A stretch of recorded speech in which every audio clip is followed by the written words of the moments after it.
लोकशाहीचा बुलंद आवाज, रिपब्लिकन वार्ता, महाराष्ट्र.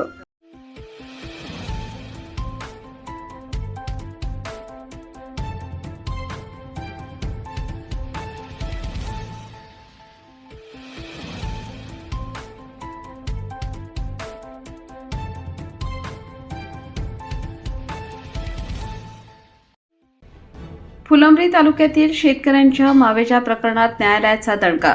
जिल्हाधिकाऱ्यांची खुर्ची जप्तीचे आदेश. 20 वर्षांपासून रखडलेल्या भरपाई प्रकरणात न्यायालयाची कठोर भूमिका. छत्रपती संभाजीनगर जिल्हा फुलंब्री तालुक्यातील वाकोद येथील प्रकल्पासाठी संपादित करण्यात आलेल्या जमिनीचा योग्य मोबदला 20 वर्षांहून अधिक काळ न मिळाल्याने न्यायालयाने जिल्हा प्रशासनावर कठोर भूमिका घेत जिल्हाधिकाऱ्यांची खुर्ची तसेच इतर मालमत्ता जप्त करण्याचे आदेश दिल्याची घटना समोर आली आहे. मिळालेल्या माहितीनुसार फुलंब्री तालुक्यातील वाकोद येथील शेतकरी बजरंग हरिश्चंद्र ताटू यांच्या जमिनीच्या प्रकरणासाठी भूसंपादन करण्यात आले होते. मात्र बाजारभावानुसार भरपाई न मिळाल्याने त्यांनी न्यायालयात धाव घेतली. दीर्घ न्यायालयीन लढाईनंतर जिल्हा न्यायालयाने त्यांच्या वारस श्यामलाल ताटू यांना सुमारे 2.22 कोटी रुपयांची भरपाई देण्याचे आदेश जिल्हा प्रशासनाला दिले. तथापि न्यायालयाच्या आदेशानंतरही प्रशासनाकडून भरपाईची रक्कम अदा करण्यात आली नाही. त्यामुळे संबंधितांनी पुन्हा न्यायालयाचे दार ठोठावले.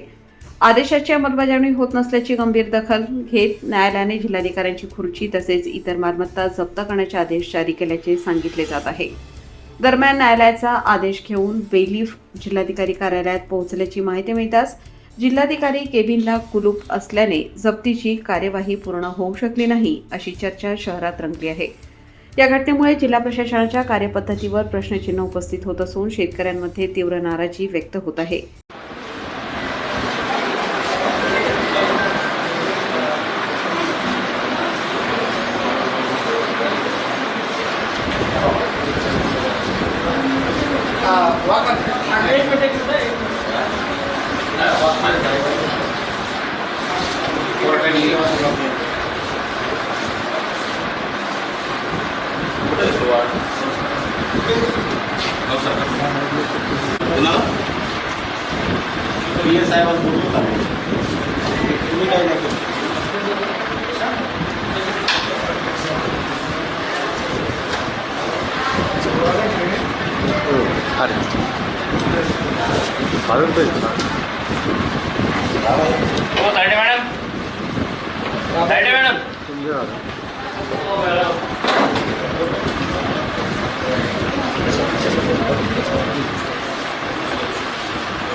नाही चावी नाही तर तुम्ही आले का नाही समोर?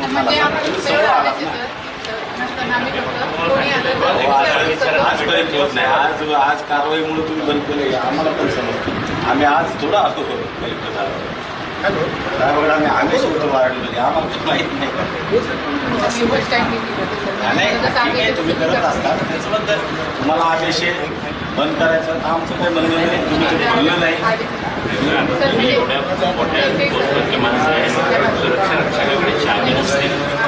ठीक आहे ना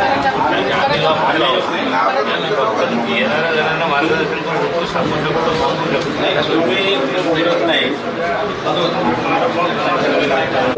मराठी काय आज म्हणजे एवढं वर्ष वय झालंय तुमचं, एवढ्या वर्षाची मागणी थांबले आणि संघर्ष कधीपासून चालू आहे असं विचार. बरं, कधीपासून तुम्ही पाठपुरावा करताय आणि आज काय परिस्थिती आहे? परिस्थिती साहेबांमुळे तेच आहे ना. किती वर्ष झाले तरी अंदाजे? ते साहेब आताला दोन झाले त्याची 22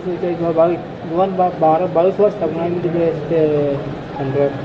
काही बरं, आज तुमचं वय 80 वर्ष आहे. आजच्या आहे ना. परिस्थितीमध्ये तुम्हाला आहे, एवढं माझा आजही कोर्टात माझा आधार घ्या ना तुम्ही, आधार पाहून घ्या ना. नाही, माझं म्हणणं काय आहे, तुमचं वर्ष 80 वर्ष आहे.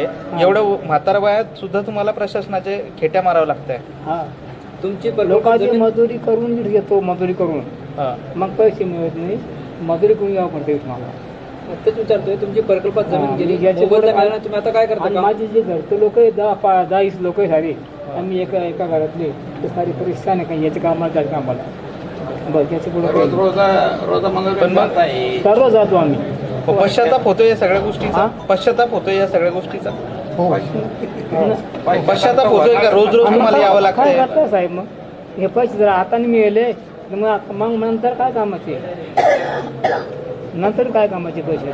बरोबर. माझे 2 भाऊ असे गेले, हा. पैसे करता घेतले गेले. ते काय त्याचं काय झालं? आता मी एक वाचतो म्हणून सांगू लागलो. हा. बर, त्याच्या पुढे काही बोललो बापू, प्रशासनाला काय सांगाल तुम्ही आता? नाही. आता नाही का सांगा? लवकर पैसे द्या मला, लवकर पैसे द्या मला. हा, पैसे द्या लवकर. बरं. तुमचं नाव? हां, माझं नाव श्यामलाल राजकांत जाटो. नाव देऊ हे एक देऊ, तू आहे पप्पा घ्या. काय मागणी होती? कशासाठी तुम्ही इथं आलात? हे प्रकरण 1996ला यांची वाकोद प्रकल्पाअंतर्गत लेहा जहांगीरची यांची जमीन होती. त्या 3 भावांची जमीन वाकोद प्रकल्पाअंतर्गत अधिग्रहित केली होती. त्याचा मोबदला त्यांना 2006ला भेटला होता आणि त्याच्या विरुद्ध त्यांनी 2006 रोजी रेफरन्स दाखल केला होता जिल्हा व सत्र न्यायालयामध्ये. तर त्याचा निकाल 2022ला लागला. तर 22पासून आजपर्यंत पैसे भरले नाहीत. या दरम्यान ज्यांनी प्रकरण दाखल केले होते ते पक्षकार वारले, त्यांचे मुलं नोकरीतून रिटायर्ड झाले आणि निकाल लागल्याच्या 4 वर्षानंतर सुद्धा त्यांनी पैसे जमा न केल्यामुळं जानेवारी 2026ला आपण वॉरंट काढलं होतं. तर वॉरंट काढलं त्यावेळेस संबंधित अधिकाऱ्यांनी 8 आठवड्यात पैसे जमा करू असं लेखी दिलं. ते कोर्टासमोर दाखल केलं. त्याच्यानंतर म्हटलं की मार्च एंडिंग आहे, मार्च नंतर तुमचे पैसे जमा करू. आणि त्याच्यानंतर अजूनही त्यांनी पैसे जमा केले नाहीत. पैसे जमा करण्याऐवजी त्यांनी या मॅटरच्या विरुद्ध अपील दाखल करण्याचं हालचाल सुरू केली. त्याच्यामुळे हे न्यायालयाच्या निदर्शनास आणून दिलं आणि न्यायालयाने कलेक्टर साहेबांची खुर्ची जप्तीचा आदेश पारित केला. बरं, तुम्ही इथं आले तर इथं काय नेमकी घटना घडली? कलेक्टर साहेब तुम्हाला भेटले का? आणि प्रशासनाचे अधिकारी कोण काय बोललो तुम्हाला? नाही, आम्ही इथं जेव्हा आलो होतो तर कलेक्टर साहेबांची हिअरिंग चालू होती. तर आम्ही बाहेरच थांबलो होतो. तर जे संबंधित अधिकारी आहेत वाकोद प्रकल्पाचे ते भेटायला आले होते. त्यांनी सांगितलं की तुमचे 3 आठवड्यात आम्ही पैसे जमा करू. तर त्यांना तेव्हा सांगितलं बा 4 वर्षात तुम्ही जमा केले नाही, 30 वर्ष झालं, परत तुम्ही अपील दाखल करत आहात, तर आम्हाला खुर्ची जप्त करण्याशिवाय पर्याय नाही. तर जेव्हा जप्त करायला आलो तर ऑफिस बंद होतं, त्याच्यामुळं आम्हाला इथं पंचनामा करावा लागला. एवढी सगळी जंगम मालमत्ता असताना तुम्ही खुर्ची जप्त करण्याचा आग्रह का करा? जंगम मालमत्ता आता जी रक्कम आहे, आता कायद्याच्या ह्याच्याप्रमाणे कोर्टाने मुव्हेबल प्रॉपर्टी जप्त करा म्हणून असा आदेश केलेला आहे. तर मुव्हेबल प्रॉपर्टीमध्ये गाडी येते, खुर्ची येते, तर त्याच्यामध्ये जर जप्तच करायचं फार डिटेल जावं लागतं, जसं गाडीचा नंबर वगैरे द्यावं लागतं. तर सर्वात सोपं खुर्ची जप्त करणं हाच आमच्यासमोर पर्याय. आता इथून पुढे काय भूमिका असणार आहे तुमची? आता याच्यापुढे हा जो जप्ती पंचनामा आम्ही तयार केलेला आहे, तर जप्ती पंचनाम्यानुसार आम्ही कोर्टामध्ये अवमान याचिका दाखल करणार आहोत आणि परत खुर्ची जप्त करण्याचा आदेश पारित करावा अशी मान्य न्यायालयाला विनंती करणार आहोत. तुमचं नाव? माझं नाव ॲडव्होकेट वीरेंद्र रघुवीर बाराहाते. साहेबांचं घ्यायचं. अब हम लोग जो वहाँ बोले वही सच्चा है, बाकी आप छिल्लकू बोलने का हम रहेंगे. कितने लोग थे और हाँ? कितने पैसे कितने आपके बाकी है?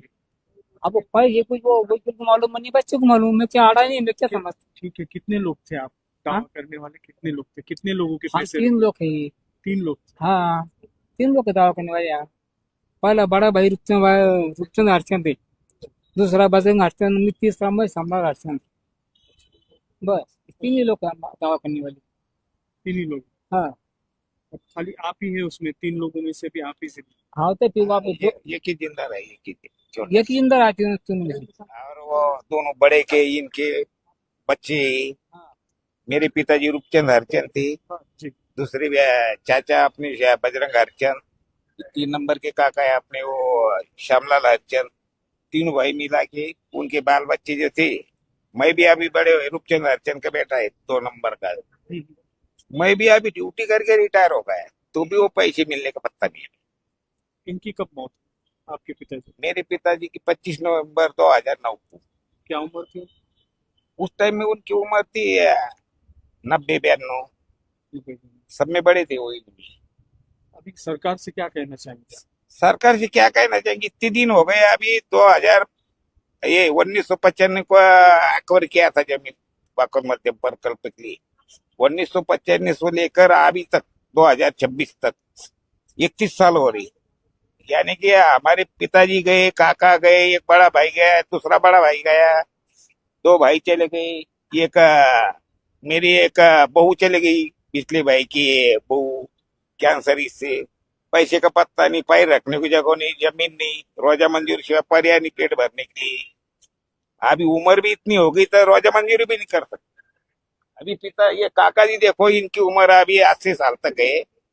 अभी ये उम्र है कि इनकी ड्यूटी का ये काम करने की, नागर बक्खर आने की, किसी के बैल ढोर करने की, आपका नाम? वही जो उम्र है हमारी। आपका नाम? मेरा नाम चंदन रूपचंद ताटू है। रिपब्लिकन वार्ता Maharashtra वृत्तवाहिनीसाठी Aurangabad Marathwada उपसंपादक Akbar Shah. Subscribe now and press the bell icon. Never miss an update.